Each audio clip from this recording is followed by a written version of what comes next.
আমরা সবাই এই সরকারকে সহযোগিতা করছি, সরকার আমাদের এই সহযোগিতাকে দুর্বলতা মনে করছে।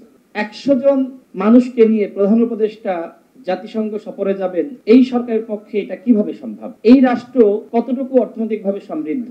রাষ্ট্রের অর্থ এইভাবে আসলে অপচয় হচ্ছে। এই গণ অভ্যুত্থানে নারীরা যদি রাজপথে না নামতো, তাহলে আমার কাছে মনে হয় না যে আসলে এই গণ অভ্যুত্থান সফল হতো। সেই নারীদেরকে পরবর্তীতে যখন সরকার গঠন করা হলো, তখন আমরা দেখলাম যে 3 জন ছাত্র প্রতিনিধি, কিন্তু কোনো ছাত্রী প্রতিনিধি আমরা দেখি নাই। অর্থাৎ এই সরকারের গঠন থেকে শুরু করে এখনো পর্যন্ত সরকার আসলে বৈষম্য উৎপাদন করছে, যেখানে এই সরকারের কাছ থেকে আমরা অন্তর্ভুক্তিমূলক চিন্তা প্রত্যাশা করেছিলাম। এবং এই সরকারের যে সকল এনজিও ব্যক্তিত্ব, শিক্ষক রয়েছে, আমলা রয়েছে, বিভিন্ন সেমিনারে আমি দেখেছি যে তারা সবসময় নারী, এরপরে ইনক্লুসিভ সোসাইটি, অনেক সুন্দর সুন্দর কথা বলেছে।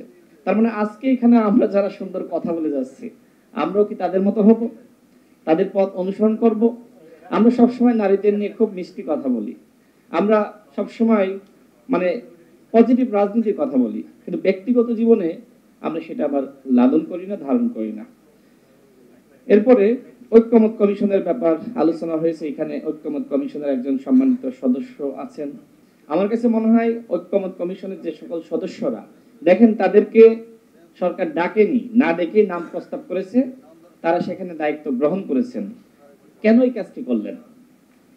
ঠিক একইভাবে আমরা রাজনৈতিক দলগুলো সরকারকে শর্তহীন আমরা সহযোগিতা করছি, যে সহযোগিতা ঐক্যমত কমিশনের সদস্যরা করছে।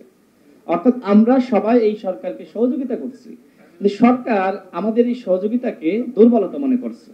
আমাদের অনেক প্রত্যাশা ছিল, কিন্তু সেই প্রত্যাশা সরকার পূরণ করতে পারেনি।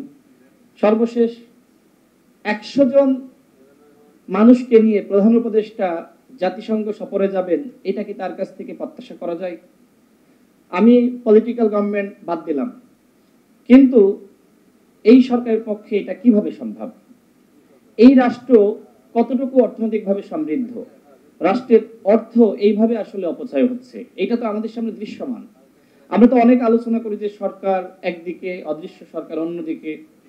ঠিক একইভাবে আমরা লক্ষ্য করছি যে এইরকম আলোচনা বা এই ব্যয়টা আমার সামনে এসেছে, পিছন দিয়ে আর কত ব্যয় হচ্ছে, পিছন থেকে কি পরিমাণ অর্থ প্রতিদিন পাচার হচ্ছে।